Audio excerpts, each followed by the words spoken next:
Hello good evening everyone. Then I hope आप सभी लोग ठीक होंगे। बात करते हैं आज न्यू पेपर की। जैसा कि आप सभी लोगों को पता है अभी तक आपके 2 थ्योरी पेपर फिनिश हो चुके हैं। आज हम बात करेंगे अपना न्यू पेपर की। न्यू थर्ड पेपर है, उसका नाम है assessment of children with developmental disability. ये हमारा थर्ड पेपर है थ्योरी फर्स्ट सेमेस्टर का, जिसमें से 2 हम कंप्लीट कर चुके हैं ऑलरेडी। तो हमारी जो थर्ड पेपर है उसका जो फर्स्ट यूनिट है वो है हमारा कॉन्सेप्ट ऑफ असेसमेंट। असेसमेंट को हिंदी में बोलते हैं आकलन। ठीक, आगे देखेंगे आकलन किसे कहते हैं। असेसमेंट को थोड़ा बहुत मैंने कुछ टॉपिक में कवर कर चुकी हूँ, बट डीपली अब हम इस टॉपिक में पढ़ेंगे कि हमारा असेसमेंट या आकलन होता क्या है। पहले हम बात करें अपनी मतलब यूनिट फर्स्ट के फर्स्ट की क्या मांगा है, क्या आपके पेपर की डिमांड है। यहाँ बात कर रखी है definition and meaning of screening, assessment, evaluation, testing and measurement. यहाँ बात करी स्क्रीनिंग, आकलन, मूल्यांकन, परीक्षण और माप की क्या मांगी है, परिभाषा मांगा है और अर्थ मांगा है। तो इसी हम अपने टॉपिक के अकॉर्डिंग हम एक एक करके सभी टॉपिक के बारे में सभी टॉपिक की डिफाइन करेंगे और उसका क्या है डेफिनेशन देंगे, क्या डेफिनेशन होती है। सबसे पहले लिखा हुआ है यहाँ पे असेसमेंट। जैसे कि मैंने आपको बताया कि असेसमेंट को हिंदी में आकलन कहते हैं। तो यहाँ बात करते हैं हम कि आकलन का आशय है सूचनाओं को एकत्रित करने की प्रक्रिया के द्वारा विद्यार्थियों के संदर्भ में किसी विषय के बारे में निर्णय प्रदान करना आकलन कहलाता है।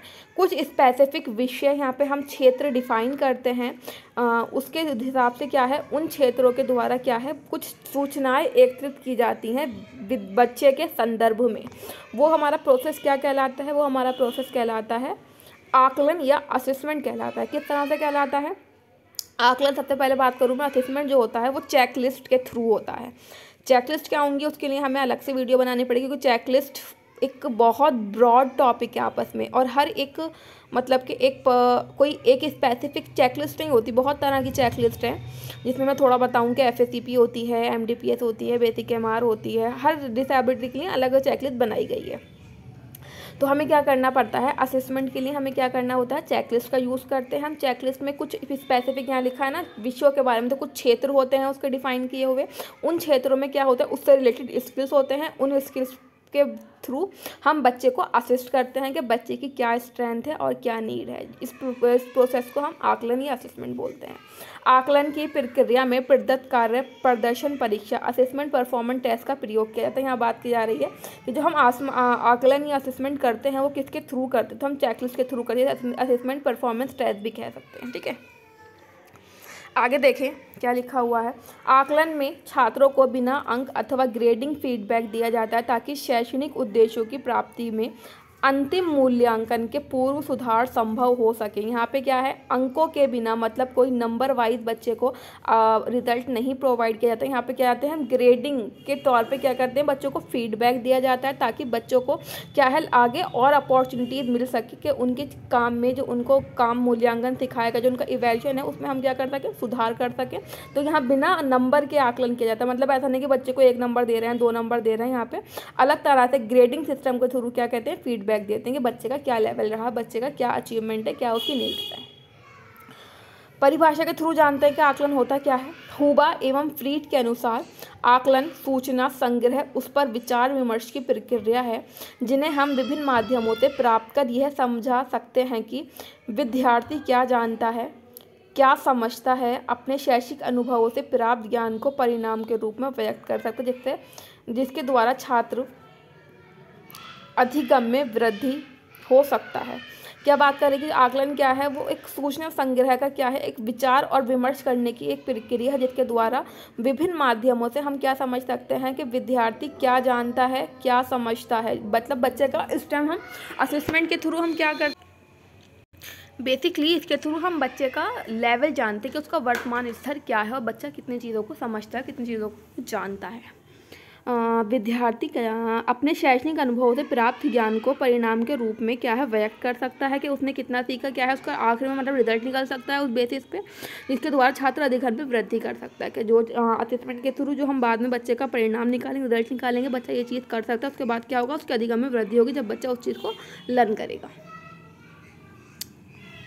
आगे देखें मेजरमेंट या माप, सेकंड पॉइंट की बात करें, क्या होता है माप या मेजरमेंट। मापन में विभिन्न पक्षों के संबंध में साक्ष्य एकत्रित होते हैं। मापन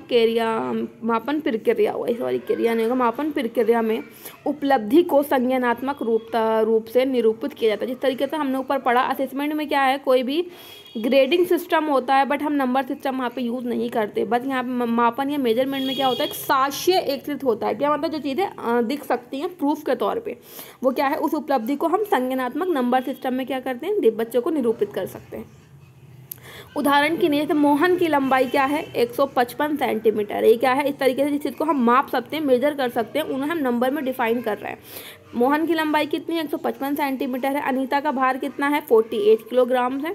आकाश की बुद्धि लब्धि मतलब IQ कितनी है, 135 उसकी बुद्धि लब्धि है। रोहन की गणित में कितने नंबर आए, 90 नंबर आए। ऐसी चीज़ें जिनको हम साक्ष्य रूप में एकत्रित है, हमें पता चल रहा है बच्चे का क्या आया है स्कोर, उसके बाद क्या है, उसे हम नंबर सिस्टम में डिफाइन करें। ये जो हमारा प्रोसेस है उसे हम क्या बोलते हैं, मापन या मेजरमेंट बोलते हैं।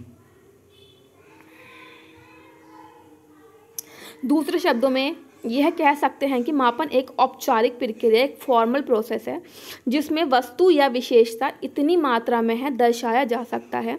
जब शिक्षक छात्रों की उत्तर पुस्तिका की जांच करता है तो अंक प्रदान करता है। ये छात्रों की उपलब्धि को दर्शाता है कि छात्र को कितने अंक प्राप्त हुए हैं। यहाँ बात कर रखी जो मेजरमेंट है वो क्या है, एक फॉर्मल प्रोसेस है। जब एक टीचर एक बच्चे का चेक करता है, उसका कितना नंबर है, कितना उसने एग्ज़ाम में क्या अचीव किया है, तो उसको वो अंकों के नंबर के थ्रू जो डिफाइन करता है, वो जो हमारा प्रोसेस है मेजर करने का चीज़ों को या फिर मापने का, वो हमारा मेजर मापन कहलाता है। थर्ड बात करें मूल्यांकन।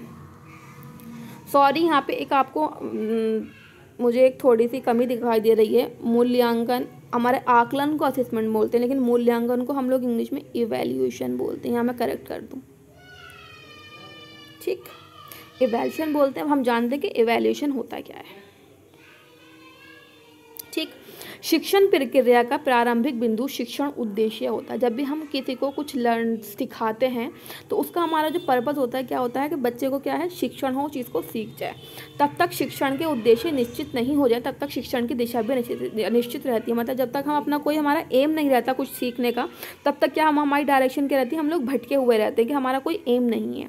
शिक्षा उद्देश्यों की प्राप्ति हेतु ही एक शिक्षक ऐसी परिस्थिति उत्पन्न करता है जिससे बालक में वांछित व्यवहार परिवर्तित होता है। क्या है, मतलब शिक्षक एक ऐसी कंडीशन उत्पन्न करता है बच्चों के लिए जिससे क्या है, बच्चा का जो पॉजिटिव बिहेवियर है, डिजायरेबल बिहेवियर क्या है, बच्चे में डिजायरेबल बिहेवियर आ सके, बच्चे का बिहेवियर चेंज हो सके और पॉजिटिविटी की तरफ वो जा सके। ये क्या है, हमारा मूल्यांकन या इवैल्यूएशन होता है। उसके बाद आपको बात कर रखी है स्क्रीनिंग एंड टेस्टिंग, विभेदन और जांच। जांच के द्वारा उन बच्चों की पहचान की जाती है जिनमें विकलांगता की संभावना होती है। यह वह प्रविधि है जिसमें ऐसे व्यक्तियों की पहचान की जाती है जिसमें विकलांगता के निदान हेतु अतिरिक्त जांच की आवश्यकता होती है, परंतु इसके द्वारा किसी व्यक्ति को विकलांग साबित नहीं किया जा सकता। ये सिर्फ बड़ी संख्या में से विकलांग की संभावना वाली छोटी संख्या की पहचान कराता है। सबसे पहले हम बात करेंगे स्क्रीनिंग या टेस्टिंग हमारा होता है क्या है। स्क्रीनिंग हमारा क्या होता है, हमें उन बच्चों को आइडेंटिफाई कराता है जिसमें हम क्या कर सकते हैं, हमें संभावना होती है, सस्पेक्ट होता है उन बच्चों में कि विकलांग है या नहीं है।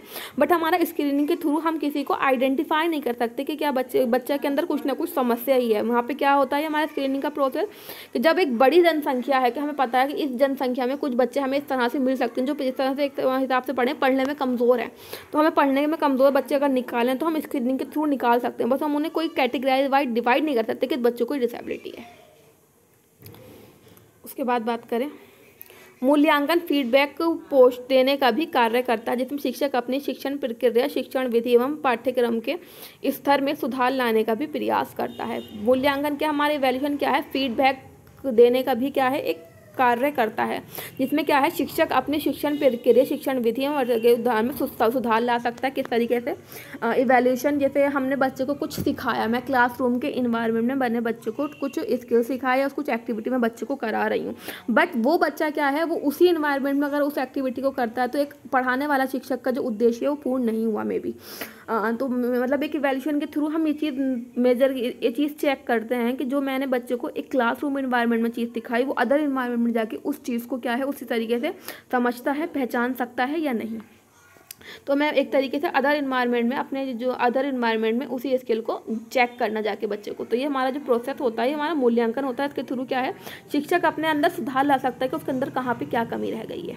इसकी परिभाषा की बात करें, NCERT के अनुसार मूल्यांकन एक प्रक्रिया है जिसके द्वारा यह ज्ञात किया जा सकता है कि उद्देश्य किस सीमा तक प्राप्त हुआ है।